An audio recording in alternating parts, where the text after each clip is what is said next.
Salut à tous et à toutes. Alors, ici c'est Portugal, la chaîne qui vous parle de l'immigration au Portugal. Dans cette chaîne, nous allons parler un peu concernant l'immigration, quel que soit par motif d'études, motif de travail, motif de santé, motif de tourisme. Alors, peu importe la raison par laquelle vous souhaitez immigrer au Portugal, ici c'est Portugal, c'est votre chaîne.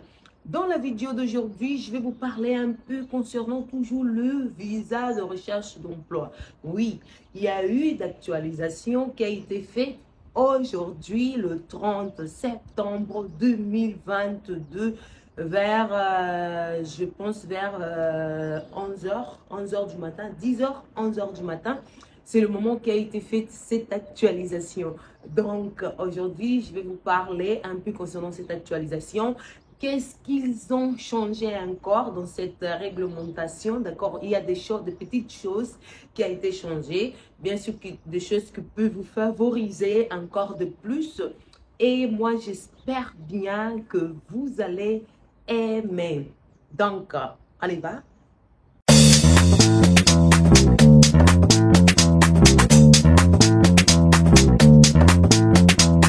Alors, là, je suis directement sur le document, la réglementation de la nouvelle loi qui a été publiée, comme vous voulez voir ici en haut, le 30 septembre 2022. Et il dit que cette réglementation altère la réglementation du régime juridique, d'accord? Il parle encore ici quand est-ce que cette réglementation a été approuvée, le 4 juillet, et puis la mise en place par le gouvernement, tout ça. Et puis on commence ici à partir de l'article 1. L'article 1, on a l'article 2, l'article, voilà. Je veux pas vous dire tout qui est là dans ces articles, mais après je vais vous expliquer tout ce que nous concerne. Donc, ici, dans l'article 12, je vais zoomer un peu dans le paragraphe 4. Il est écrit que la demande de visa pour la recherche d'emploi, il doit être accompagné de comprobatifs des moyens de subsistance dont le montant est plus ou moins 3 fois le valeur de la rétribution minimale mensuelle. C'est-à-dire que dans la première réglementation qui a été votée, il était énoncé que le moyen de subsistance serait équivalent à 4 fois le SMIC portugais. Mais maintenant, là, on voit que c'est juste 3 fois. Donc, c'est-à-dire, si on prend 705 fois 3, ça nous fait environ 2115. Qui c'est une bonne nouvelle pour nous. Et moi aussi, je suis très contente qu'ils ont réduit parce qu'il y a des gens qui n'ont pas ce montant, c'est-à-dire 4 fois le SMIC portugais. Mais maintenant, avec cette réduction, c'est très bien. Même si la période du visa, ça sera de 4 mois et puis pourra être prorogé. Du coup, là, ils ont juste demandé 3 mois de la valeur du SMIC portugais, c'est très bien. Donc, dans le numéro 5, ils ont dit aussi que pour ce genre de visa, le citoyen qui va souscrire un terme de responsabilité ou bien une prise en charge, cette personne aussi doit disposer des moyens de subsistance tels comme a été énoncé précédemment. C'est-à-dire cette personne aussi doit avoir 3 fois le valeur de la rétribution minimale mensuelle garantie dans le territoire portugais, qui est équivalent à 705 fois 3, disons 2115 €, qui doit être dans l'extrait bancaire de cette personne. Donc, mettez déjà ça en tête, d'accord? On va continuer encore, on va parler juste du visa de recherche d'emploi parce que comme je vous avais dit, il y a plusieurs visas, d'accord? Alors, ça aussi, cet article, ça peut intéresser quelques-uns d'entre vous, ceux qui veulent venir étudier ici au Portugal. Cet article 58, il énonce que l'exercice de l'activité professionnelle pour le titulaire d'autorisation de résidence, quel que soit pour investigation ou bien chercheur, disons pour le post-doctorat, études telles comme licence, master, doctorat, et tâches professionnelles ou bien volontariat, toutes ces personnes qui auront ce titre de séjour, eux pourront exercer activités professionnelles subordonnées ou bien indépendants complémentairement à l'activité qui a donné l'origine de son visa. Et pour cela aussi, ces personnes, ils sont éligibles maintenant à s'inscrire dans le service public d'emploi, qui c'est une très bonne nouvelle, mais très bonne nouvelle. Moi, je vous avais déjà dit, moi, je suis venue ici comme étant étudiante. Bien sûr que j'ai décroché un emploi et quand j'ai décroché cet emploi, comme je veux être dans la régularité, sans pourtant avoir de problème, dans mon titre de séjour était énoncé que pour pour exercer une activité professionnelle, je devais notifier SEF. Donc, c'est ça que j'ai fait. Je les ai appelés, je les ai dit, écoutez, j'ai eu une offre d'emploi, donc maintenant je veux travailler, tout ça. Et ils ont fait après une autre rendez-vous. Ils ont fixé une autre rendez-vous où je suis allée. Ils ont fait une nouvelle carte pour moi avec maintenant l'exercice d'activité professionnelle. C'est-à-dire pour ces personnes, maintenant, à partir de maintenant, ce sera plus nécessaire de faire ce que je fais parce que dans leur document derrière, ce ne sera plus écrit pour exercer activité professionnelle, il faut notifier. Non, donc c'est-à-dire cette observation sera exclue. Donc, ces personnes, ils pourront travailler normalement. C'est une bonne nouvelle. Donc, il n'y a plus le fait qu'ils vont voir qu'il y a des heures ou pas. Donc, c'est une bonne nouvelle réellement pour les étudiants. Donc, vous n'êtes plus limité dans les horaires, dans votre emploi du temps. Vous pouvez maintenant travailler plein temps, mais c'est à vous, en fait, comment est-ce que vous allez gérer votre étude, d'accord? On va encore avancer ici. On va chercher ce que nous concerne. Il y a beaucoup de choses. J'étais en train de lire ça aujourd'hui. J'étais en train de lire et j'ai vu, voilà, il y a beaucoup de choses.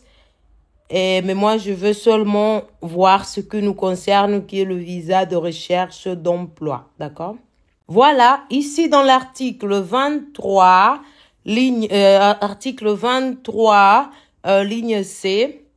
Il dit dans le numéro 1, la demande de visa de recherche d'emploi, comme a été prévu dans l'article 57A de la loi numéro 23/2007 de 4 juillet. 4 juillet, c'est le moment que la loi a été approuvée. Dans sa rédaction actuelle, doit être accompagnée de. C'est-à-dire, ça, ce sont des mises à jour qu'ils ont fait maintenant. C'est-à-dire, à part le document qu'ils ont demandé avant, maintenant, voilà, la demande doit être accompagnée de ces deux documents supplémentaires qu'ils ont ajoutés, d'accord? Qui c'est ligne A, la déclaration avec indication des conditions de séjour prévues. C'est-à-dire, dans cette ligne, j'étais en train de faire des recherches et j'ai vu qu'il s'agit bien un peu de documents que vous avez déjà montré, une déclaration qui montre que voilà les conditions, que vous avez quand même des conditions pour séjourner ici au Portugal, telles comme les moyens, entre autres, vous voyez, et vous portez aussi des conditions, disons, physiques. Ça, à mon avis, c'est interlié dans cette ligne A. Maintenant, la ligne B, quelque chose qui n'était pas aussi du tout dans l'autre loi, maintenant ici a été fait le mise à jour. Ils ont dit que la présentation, il faut une comprobative des présentations, des déclarations, des manifestations d'intérêt pour l'inscription dans l'Institut d'emploi et formation professionnelle et que cette manifestation d'intérêt doit être faite, présentée de manière online dans le site de cet institut avec indication des habilitations académiques et d'expériences professionnelles. Au début, ils n'ont pas mis les expériences professionnelles. Au début, ils n'ont pas mis les habilitations académiques et beaucoup de gens m'avaient demandé. Et là, dans le mise à jour, ils ont mis. Mais c'est que selon mon investigation, vous voyez ici dans cet institut, c'est un institut qui aide les gens pour l'emploi. Un exemple, ici, si vous avez du mal à trouver l'emploi, vous pouvez chercher sur cet institut. Il y a des offres d'emploi si vous vous inscrivez, mais c'était un peu difficile pour s'inscrire dans ces instituts d'emploi, principalement quand vous n'avez pas votre résidence, entre autres, d'accord? Et si vous savez aussi, si dans cet institut d'emploi, un exemple, moi je travaille déjà, ça fait à peu près 1 an, et après, si j'entre en chômage, je m'inscris dans cet institut d'emploi et je peux recevoir mon argent, disons, de la sécurité sociale si longtemps je suis inscrit dans cet institut. Parce que cet institut, c'est eux qui ont le droit de la distribution d'emploi. Donc, cette idée qu'ils ont ajoutée ici, c'était de permettre aux étrangers, tous ceux qui vont venir ici travailler au Portugal, d'accord, de pouvoir avoir une rencontre plus facile avec les employeurs. Parce que les employeurs, ils publient sur ce site leurs offres d'emploi. Et sur ce site aussi, il y a des gens qui cherchent d'emploi. Ils ont leur profil, ils ont leur CV. Peu importe, voilà, ils ont leur CV. Et la rencontre, c'est plus facile entre les employeurs et l'employé dans ce site de l'État. D'accord? Et aussi, juste pour vous dire ici, que la majorité, pour ne pas vous dire 100%, des offres d'emploi pour le travail non qualifiés, eux, ils demandent le 9e année, ce qui est, en français, on peut dire les dernières années collège. D'accord? Donc, ils demandent souvent le 9e année, dernière année collège. Il y a les autres qui demandent le 4e année, parce qu'ici, à l'époque, au Portugal, 4e année, c'était, voilà, un niveau très élevé dans l'ère coloniale, mais après, ça changeait. Donc, il y a ceux qui sont arrêtés jusqu'au 4e année de l'ère coloniale, d'accord? Donc ici, vous allez créer, et puis je veux voir comment est-ce qu'on pourrait faire. Peut-être que je ferai une vidéo, comment est-ce que vous pouvez créer une manifestation d'intérêt pour l'inscription. Et puis, vous allez identifier vos habilitations académiques. Un exemple, vous avez le 9e année, vos expériences. J'ai déjà travaillé dans le resto, où vous allez énoncer. Comme vous le savez, ce visa, c'est plutôt destiné pour les personnes pour combler le vide sur le secteur touristique. Donc, c'est-à-dire que vos expériences professionnelles, bien sûr, peu importe dans quel secteur vous allez le mettre, parce que ils n'ont pas identifié ici qu'il faut carrément que ce soit dans le secteur touristique ou quoi que ce soit. Donc, vous allez juste faire votre inscription. Et maintenant, ce document sera accompagné pour la demande de visa. C'est ça l'actualisation qui a été faite. Et puis, dans le numéro 2, il est écrit que l'autorité consulaire doit communiquer immédiatement le service d'étrangers et frontières et l'Institut d'emploi et formation professionnelle la concession de visa qui a été fait dans, voilà, le numéro précédent. C'est lui-là que je viens de vous montrer. D'accord? Donc, ici maintenant dans l'article 24A, il dit qu'il a le visa de court séjour, visa de recherche d'emploi, visa de résidence des citoyens des États de la communauté des pays de langue portugaise. Il est écrit dans le numéro 2 que toute demande doit être déférée immédiatement. C'est-à-dire que quand vous allez faire votre demande de ce visa, l'agent consulaire doit vous donner la réponse. D'accord? Doit vous donner la réponse, bien sûr, après analyser vos documents, voir si tout est correct. Il doit vous donner la réponse. C'est-à-dire qu'il doit être différé. Ils ont dit à condition si vous avez déjà commis des infractions ici en Europe, dans l'espace Schengen, ou bien dans le système d'information Schengen, il y a quelque chose qui montre que vous n'êtes pas quelqu'un, vous voyez quelqu'un pour faire confiance. Là, ils peuvent vous refuser votre demande de visa. Mais sinon, si vous n'avez jamais eu problème avec l'espace Schengen, il n'y a pas de souci, vous pouvez toutefois avoir votre réponse. Et dans le numéro 3, l'autorité consulaire, il doit communiquer immédiatement au CEF la concession de visa. D'accord? Ça a été déjà. Et aussi, dans le quatrième, il dit aussi que dans les cas de permanence au territoire portugais constitue un danger ou grave menace pour l'ordre public. D'accord?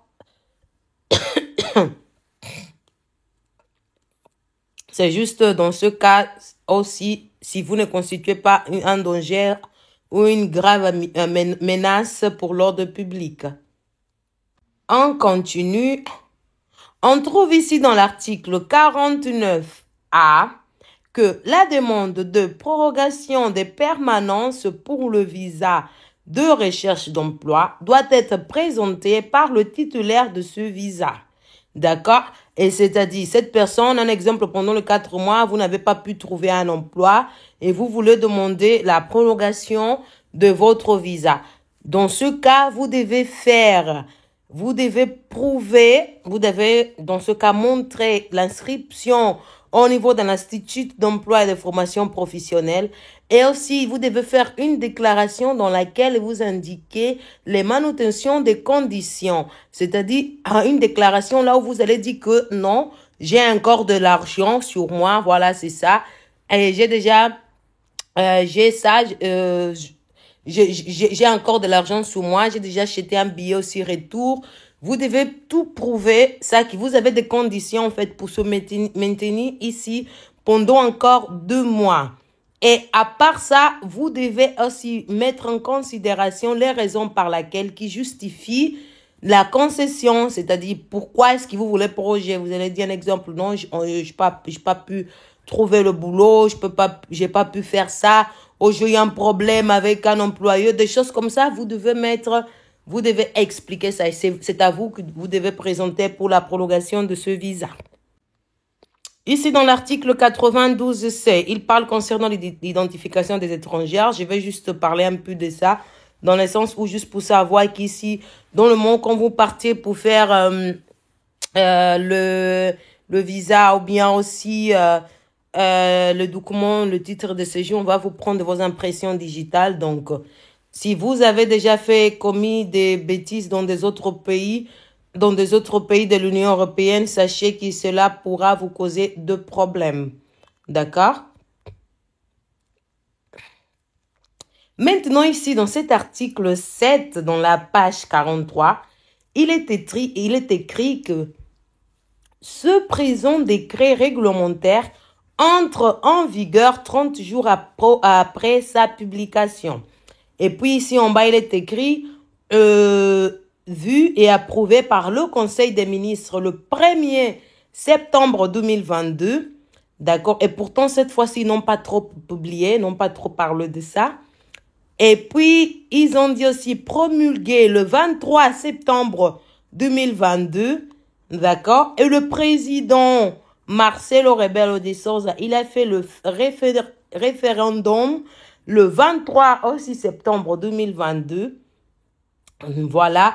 Et le 30 septembre 2022 a été publié. C'est-à-dire qu'il entrera en vigueur le 30 octobre. Disons, à partir du 30 octobre, vous pouvez aller demander le visa. Oui, bien sûr que c'était pour le faire avant, mais comme vous le savez, c'est la loi et la loi, il change chaque jour. Et c'est ça qu'ils ont fait des mises à jour pour cette loi. Donc, je pense bien que c'est tout que j'ai voulu vous montrer pour ce nouveau mise à jour concernant le visa de recherche d'emploi. Voilà, c'est un peu ça que moi j'ai voulu vous transmettre aujourd'hui concernant ces changements qui a été fait au niveau de la réglementation de cette nouvelle loi. Bien sûr que cette nouvelle loi, selon le dernier décret qui a été publié, il était censé entrer en vigueur depuis le 26 septembre. Mais en arrivant le 26 septembre, on n'a rien vu, ni dans le site des ambassades, il n'y a pas eu aucune actualisation. Mais voilà, par surprise, parce qu'il fallait qu'ils publient quelque part, par surprise, aujourd'hui, le 30 septembre, donc, ils ont publié ça. Et puis voilà, et on a vu remarquer maintenant qu'il y a eu quand même des modifications. C'est pour cela qu'ils s'est traîné. Maintenant, les sites ne sont pas encore actualisés, d'accord? Mais ce qui, moi, je vous encourage, c'est toujours de préparer déjà le document parce que cette actualisation, ce sera pour bientôt. Donc, là a été faite la mise à jour au niveau de la réglementation, c'est-à-dire que le site sera actualisé très bientôt. Pourquoi? Parce que même jusqu'à maintenant, on ne connaît pas encore le prix de ce visa-là. Vous voyez le prix de la demande de ce visa, parce que pour les autres visas on le sait, 80 euros, 90 euros, il y a le visa de 90 euros, la majorité, le prix maximum c'est 90 euros, mais pour celui-là on ne sait pas combien ça coûte. Et aussi pour vous, l'un de mes abonnés, vous qui vous avez la citoyenneté aussi d'un pays lusophone, vous avez aussi plein d'avantages. Si vous êtes né au Guinée-Bissau, si vous êtes né au Cap-Vert, si vous êtes né à Mozambique, ou bien si vous êtes né à São Tomé et Principe, vous avez d'avantages, tel comme je vous avais déjà expliqué aussi. Voilà. Et on va patienter avec patience, préparer déjà vos documents. Une fois la réglementation, une fois le site, quel que soit le site des ambassades, ou bien le VSF, ils ont actualisé pour ce nouveau visa et pour tous les autres visas, parce que l'actualisation n'a pas encore été faite. Une fois l'actualisation sera faite, allez demander ce visa-là. D'accord? Donc, encore une fois, j'espère bien que vous avez aimé. Et si vous n'avez pas encore liké, n'hésitez pas de liker. Si vous n'avez pas encore commenté, n'hésitez pas de commenter. Si vous n'avez pas encore s'abonné, n'hésitez pas de s'abonner. Et bien sûr, il faut activer aussi la sonnerie afin que vous ne perdez pas aucun de mes vidéos. Invitez vos amis, partagez avec tous ceux qui veulent aussi, qui ont le rêve d'immigrer et immigrer d'une façon légale. D'accord? Parce que moi, quand j'étais en Tunisie, je vais vous raconter une chose, il y a des gens qui payaient beaucoup d'argent pour pouvoir traverser la mer Méditerranée. Oui, je vous assure, les gens payaient dans le 2000 euros, 3000 euros. Et c'était d'argent de leur travail. Les gens travaillaient là-bas. Voilà, comme vous le savez, en Tunisie, il n'y a pas de travail, disons, réglementé pour les étrangères, principalement de l'Afrique subsaharienne. D'accord? Donc, les gens travaillaient et ressemblaient le montant pour payer, pour pouvoir traverser la mer Méditerranée. Et la plupart des fois, comme on le connaît très bien, la mer, il avalait beaucoup de nos frères. Donc, il y a des gens qui dépensent beaucoup d'argent pour traverser illégalement. Maintenant, on a l'opportunité d'immigrer légalement avec plein d'avantages.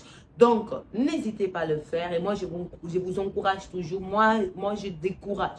Je vous assure, je décourage tous ceux qui migrent illégalement, qui traversent la mer. Parce que à part là, c'est la vie en fait. Pour moi, la vie, c'est tellement précieuse et je ne vais pas gâcher ma vie sur une mer. D'abord, j'aime pas trop la mer, donc voilà, c'est ça.